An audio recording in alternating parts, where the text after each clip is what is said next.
interview time. Hi guys, and welcome to another video interview with me, Dominique, and our guest, Special co-host Matt Venn.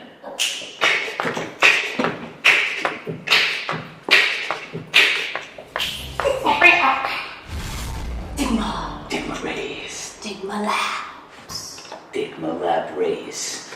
Dygma Rays. This is the third video of the interview series that we're doing with the Dygma team. So I've asked you guys on Instagram if you had a few questions for our electrical engineer, Matthew Venn, and I have with me the questions.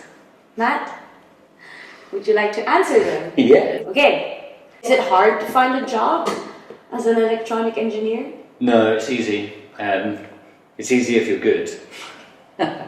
One of the things that's difficult is that there's a lot of hardware startups, and people are often quite unrealistic about how much they expect things to cost. So it's very expensive to do stuff in hardware in terms of the equipment is expensive and it takes time to train and get good, and so your value is expensive.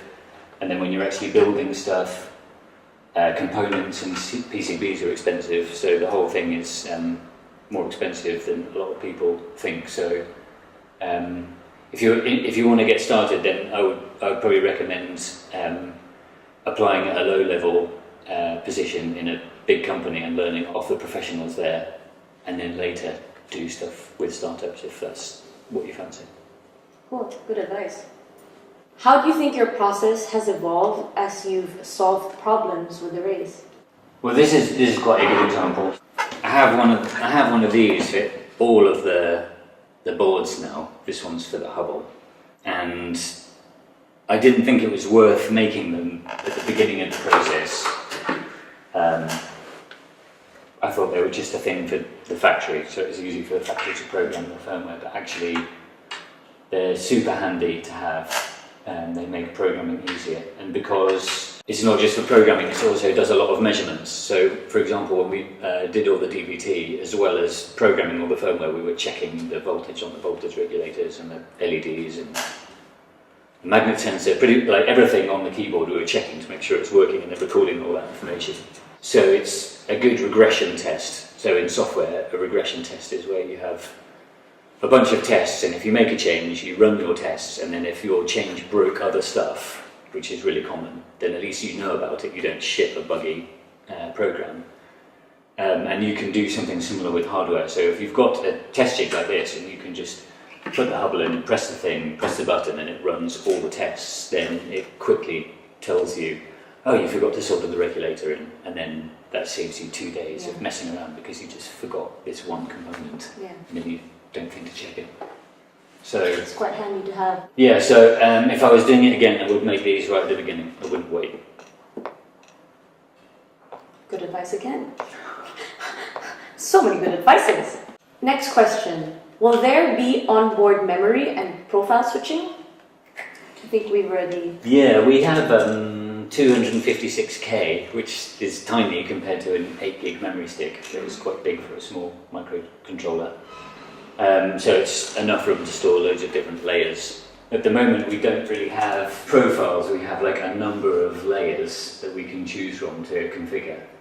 And those are all stored in the memory. But I know Lewis has plans for profiles, but it is unlikely to be ready for the first release. Maybe. But we have memory to spare. Yeah.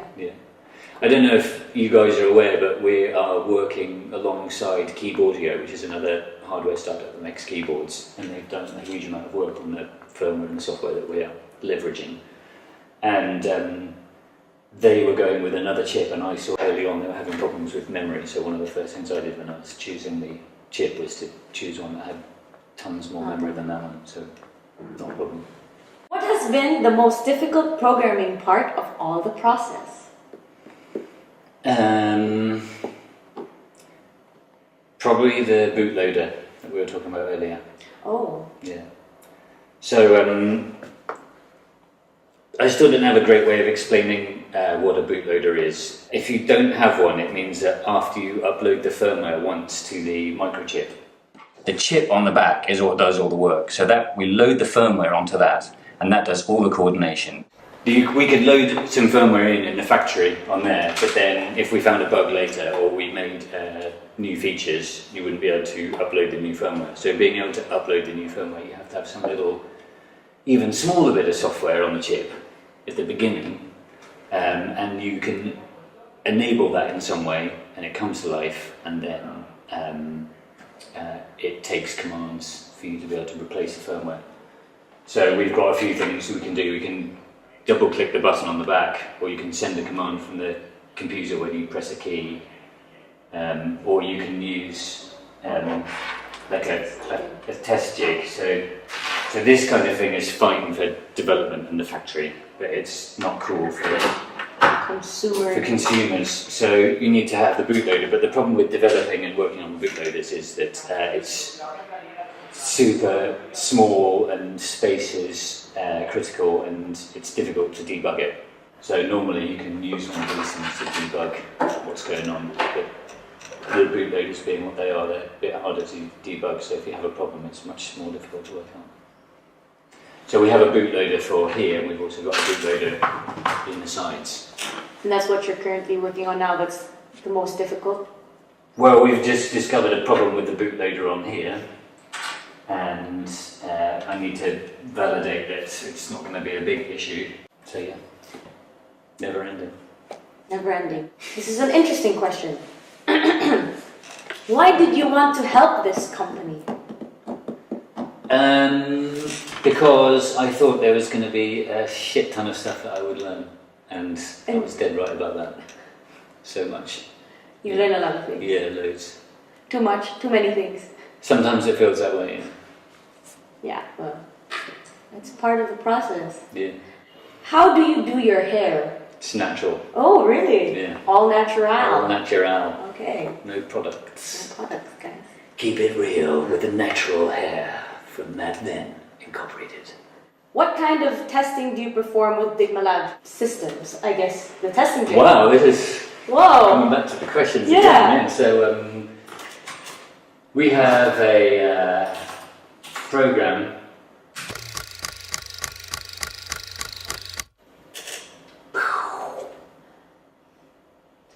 That's for the tests. Yeah, so this is what they have in the factory, and did you create that? It doesn't. It uses this little computer, and then that gets plugged into this test jig. Although the test jig that the factory have is a bigger, more professional version. This is like the one that fits on the workbench. And then you can start the test, and then it runs through all these things. So this is failing because it's not plugged into an actual test jig. But every test jig runs its own set of tests and then logs the data, and then we record it. So we can hopefully, if there aren't any issues in the future, we'll make it easier to debug it. Nice. That's cool. Test regime. So yeah, we have tests for all the circuit boards and tests for the LEDs. Yeah. You created that? Yeah. I used an open framework made by Google called OpenHTF, which they use in their hardware, and then built like a user interface on top of it. Nice. So other people could run it.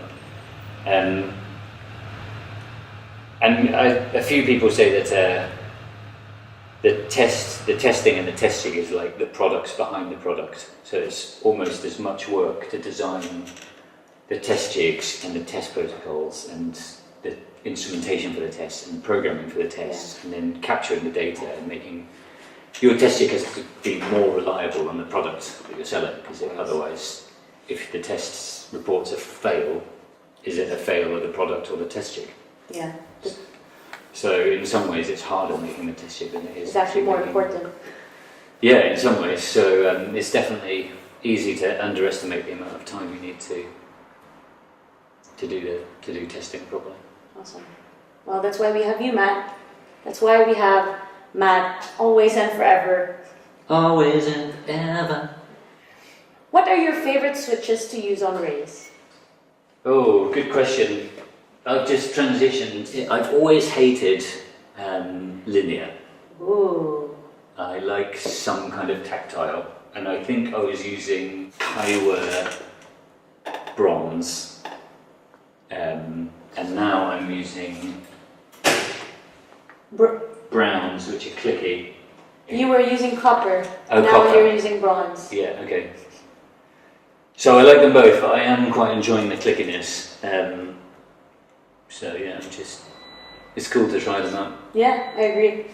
I've tried linears and clickies. Yeah, I really don't like linears. The silver ones are very sensitive. Anyway. Alright. With hot swappable keys, you can try your own keys. Awesome. Buy now. Dygma Rays. Dygma Rays. Thanks for tuning in, guys. If you want to watch more videos, don't forget to subscribe to our channel. And ring that bell. Ring that bell. Bye.